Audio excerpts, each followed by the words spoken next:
जो इलेक्शन हुआ उससे पहले क्या कुछ हुआ। उससे पहले जनूबी पंजाब में एक जनूबी पंजाब महाज बना था और उस महाज में फिर कुछ लोगों को वहाँ पे इकट्ठा किया गया। उन्होंने बड़ी तुंदो तेज़ वहाँ पे तकारीर की। उसके बाद बिल्कुल आपने सही लफ्ज़ इस्तेमाल किया, वो दौले शाह के चूहे ही थे, लेकिन उन चूहों को फिर यहाँ इस्लामाबाद में एक जगह पे ला के उनको जो है वो झंडे के पटके जो है वो पहनाए गए और उसके बाद जो है वो आरटीएस जो है वो बिठाया गया और उसके आरटीएस जो है वो बिठाया गया और उसके नतीजे में जिस तरह से आपका एक मौक़िफ़ है उस तरह से उस वक्त की अपोजिशन का भी ये मौक़िफ़ था कि 45 सीटों के ऊपर जो है वो रिज़ल्ट को तब्दील करके जो है वो किसी बात को अक्सरियत में लाया गया है और उसको जो है वो कामयाब करवा के उसको जो है वो हुकूमत दी गई है। अगर हम इन्हीं बातों पे जो है वो खड़े रहेंगे,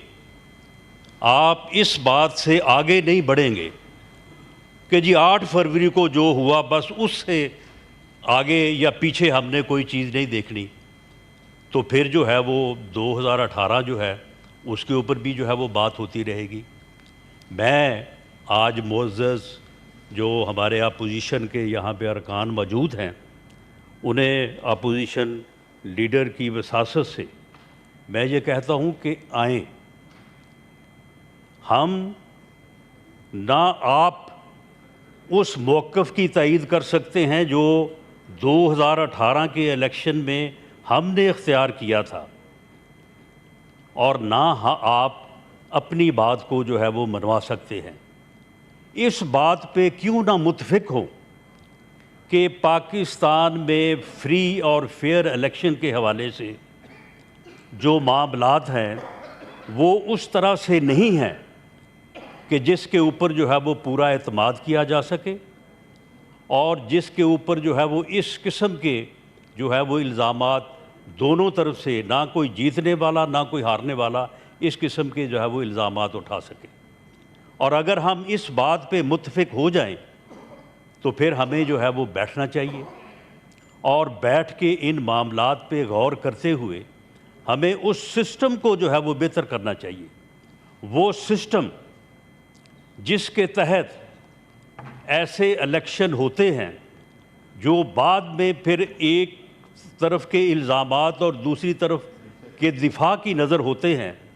तो उसके ऊपर जो है वो बैठ के बात की जा सकती है। इलेक्शन रूल्स के ऊपर जो है वो बात हो सकती है, इलेक्शन कमीशन के ऊपर जो है वो बात हो सकती है। क्या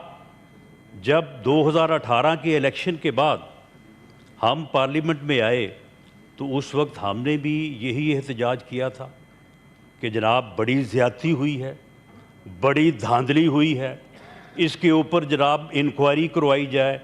कमीशन बनाया जाए। तो उस वक्त क्या जवाब दिया गया था कि जी अब आप सिस्टम में दाखिल हो चुके हैं, अब आप इस पार्लियामेंट का हिस्सा बन चुके हैं, अब आपने लीडर ऑफ द अपोजिशन की रिस्पॉन्सिबिलिटी संभाल ली है, अब आप इस निज़ाम के तहत जो आपको रेमेडीज़ अवेलेबल हैं उन्हीं को अपनाएं।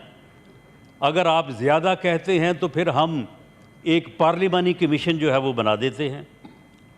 हमने उस पे भी इत्तफ़ाक़ किया, हमने कहा जी ठीक है पार्लिमानी कमीशन बना दें। वो पार्लिमानी कमीशन बना, उसके सरबराह जो थे वो परवेज़ खटक साहब थे। उसका एक इजलास हुआ, उसके बाद जब भी हमने उनसे मुतालबा किया, डिमांड किया कि जी उसका इजलास बुलाएं, तो वो एक ही लफ्ज़ कहते थे कि ख़ान इजाज़त देगा तो इजलास बुलाऊंगा, ख़ान ने इजाज़त नहीं दी इजलास बुलाने की। तो मामला ये है कि फिर ये चीज़ें जो है ये 4 साल तक जो है वो चली। उस वक्त भी जेलों में बेगुनाह लोग थे, उस वक्त भी सियासी कैदी थे, लेकिन क्या उनको कभी सियासी कैदी तस्लीम किया गया? बल्कि उनके मतलब तो एक नैरेटिव बनाने की कोशिश की गई कि ये तो सारे चोर हैं, ये तो सारे डाकू हैं। ये तो सारे जो है वो मनशियात के स्मगलर हैं, ये तो पूरी दुनिया में जो है ये सप्लाईज करते हैं। लेकिन फिर वो बात जो है वो फिर साबित तो ना हो सकी। उस वक्त की अदालतें आज की अदालतों के मुतल्लक मोहतरम लीडर ऑफ द अपोजिशन ने बात की है। उस वक्त की अदालतों से भी किसको इंसाफ की तवक्को थी? उस वक्त की अदालतों के जो जजेस थे,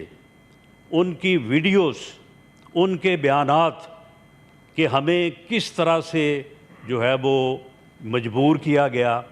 कि जी मियाँ नवाज़ शरीफ को और उसकी बेटी को जो है वो 7 साल से कम आपने कैद नहीं सुनानी। उस वक्त भी ये सारी चीज़ें जो है वो होती रहीं। यही अदालत उज़्मा जिसके मुतल्लक आज ये बड़े दर्द दिल से कहा जा रहा है कि जी शायद उनके साथ पता नहीं क्या हशर हो गया है, यही अदालत उज़्मा जो है उसने उस वक्त एक ऐसा फ़ैसला किया था कि जी आप तनख्वाह ले सकते थे, आपने ली तो नहीं, लेकिन क्योंकि ले सकते थे लिहाजा आप नाअहल हैं और वज़ारत उज़्मा की कुर्सी से जो है वो आपको हटाया जाता है, निकाला जाता है और आप जो है वो जब वज़ीर-ए-आज़म हाउस छोड़ के जो है वो आप घर जाएं। उस वक्त भी अदालतों से ऐसे फ़ैसले जो है वो आते रहे हैं। तो मामला ये है कि अगर आप ये समझते हैं कि सियासतदानों को सियासत करनी चाहिए, जिस तरह से आपने इस इलेक्शन के पॉइंट के बाद आपने आखिर में जो बात फरमाई है, मैं बिल्कुल 100% आपकी इस बात से मुत्फिक हूँ कि सियासतदानों को करनी चाहिए, सियासतदानों को मिल बैठना चाहिए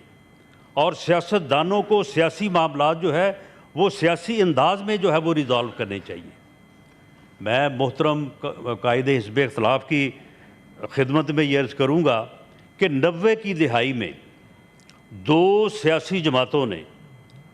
वो लड़ाई जो गालबन सन 70 से शुरू हुई थी, उसको लड़ते लड़ते जो है वो 90 की दहाई जो है वो गुज़र गई और फिर आखिर में उन्होंने ये फ़ैसला किया कि सियासतदानों को मिल बैठना चाहिए, सियासतदानों को एक दूसरे का गिरेबान नहीं पकड़ना चाहिए, सियासतदानों को सियासी मामला जो है वो बैठ के तय करने चाहिए। तो उन्होंने एक चार्टर ऑफ डेमोक्रेसी किया। उस चार्टर ऑफ डेमोक्रेसी में इस मुल्क की तमाम सियासी जमातों ने जो है वो साइन भी किए और वहाँ पे जो है वो मुत्फिक भी हुए उस बात के ऊपर। उसके बाद जो है वो फिर किसने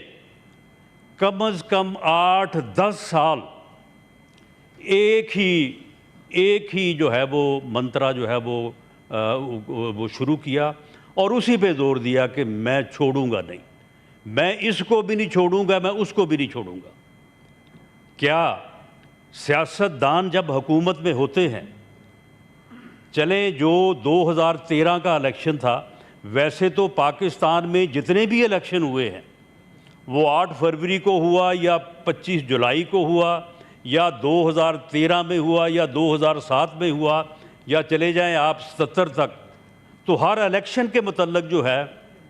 कोई ना कोई एतराज़, कोई ना कोई मामला जो है वो उठा। लेकिन मामला ये है कि जो आपने फरमाया कि सियासतदानों को सियासत करनी चाहिए और सियासतदानों का जो है वो साथ देना चाहिए, क्या ये लॉन्ग मार्चेस,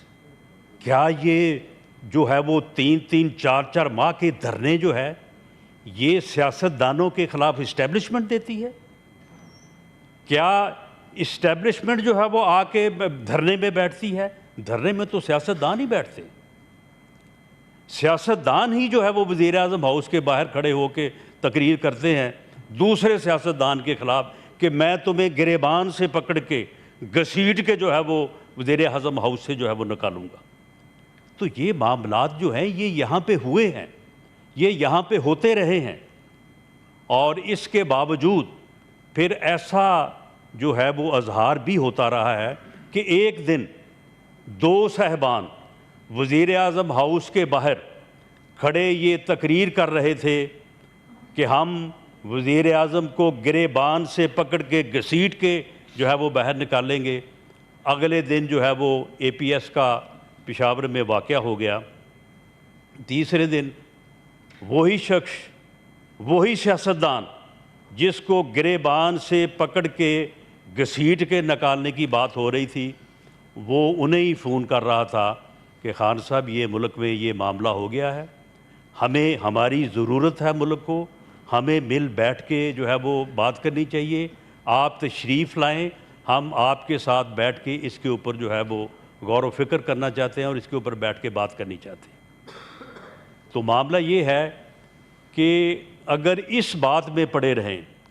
कि जी ये पहले हो बाद में ये होगा, पहले मैं ये कहूँ कि राजा ग़ुलाम अब्बास साहब ये करें तो उसके बाद फिर मैं ये करूँगा, तो इस तरह से मामलात जो है वो कभी भी ना आगे बढ़े हैं और ना जो है वो कभी उनमें जो है वो कोई नतीजा पैदा हुआ है। एक ही सांस में आप ये बात करते हैं कि सियासतदानों को मिल बैठना चाहिए और मिल बैठ के जो है वो बात करनी चाहिए, और दूसरे ही जो है वो लम्हे आप ये कहते हैं कि आपके पास तो है ही कुछ नहीं, आपके साथ जो है वो किस तरह से जो है वो बात की जाए, आपके साथ जो है वो क्यों बैठा जाए। अगर सियासतदानों ने आपस में बैठना नहीं है, इन इश्यूज़ के ऊपर बैठ के बात नहीं करनी, आपका एक मौक़िफ़ है, आपका एक मौक़िफ़ अदलिया से मुतल्लक है, आपका एक मौक़िफ़ जो है वो केसेस से मुतल्लक है, आपका एक मौक़िफ़ सियासी कैदियों से मुतल्लक है, आपका एक मौक़िफ़ जो है वो अदलिया की आज़ादी से मुतल्लक है, एक मौक़िफ़ हमारा भी है। आएँ बैठें, उसके ऊपर बैठ के जो है वो बात करें और जहाँ से आप शुरू करना चाहते हैं आप करें। वज़ीर आज़म पाकिस्तान मियाँ शहबाज शरीफ साहब ने on the floor of the house opposition को ऑफ़र की कि आएँ बैठें, हमें आपस में बात करनी चाहिए। उन्होंने कोई कंडीशन नहीं लगाई कि जी पहले आप ये करें और उसके बाद वो करें तो फिर मैं आपके साथ बात करूँगा। जिस दिन बजट पास हुआ उस दिन वो आपकी अपोजिशन की सीटों पे तशरीफ़ ले गए, सलाम दुआ की और उसके बाद उनको कहा कि हमें डायलॉग करना चाहिए, हमें बैठना चाहिए। उन्होंने यौम आज़ादी पे कहा कि आएँ बैठें, मिसाक़े इस्तेहकाम पाकिस्तान करें, हमें पहले पाकिस्तान की बात करनी चाहिए। आपने आज